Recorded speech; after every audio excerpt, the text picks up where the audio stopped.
un ambassadeur marocain au cœur de la diplomatie et de la culture londonienne.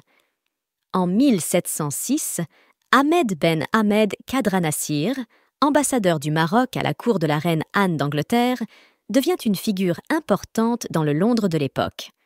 Les journaux londoniens commencent à faire régulièrement la publicité de pièces de théâtre à son honneur. Voici un exemple.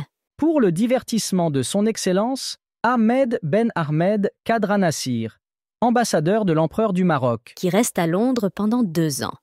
Ce n'est pas seulement son rôle diplomatique qui attire l'attention, mais également son influence culturelle. Thomas Doggett, un promoteur de spectacles et acteur de théâtre, invite Isaac Bickerstaff du Tatler en 1710 à assister à une représentation théâtrale.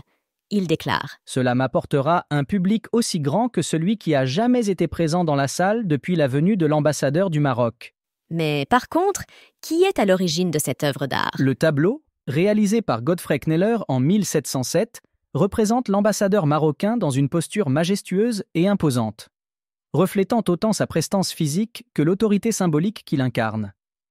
Le tout est mis en valeur par le drapé du bernous blanc. L'assurance avec laquelle il tient la nimcha, un sabre typiquement marocain, renforce cette impression de force et de maîtrise.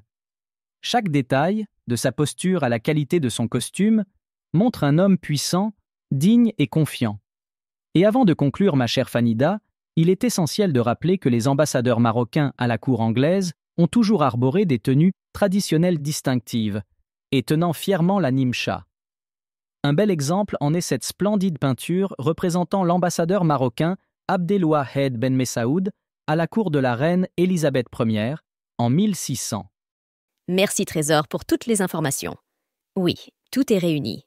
La diplomatie, l'artisanat, la force et la fierté. Le Maroc a une histoire qui lui est propre, distincte. Bon dimanche à tous.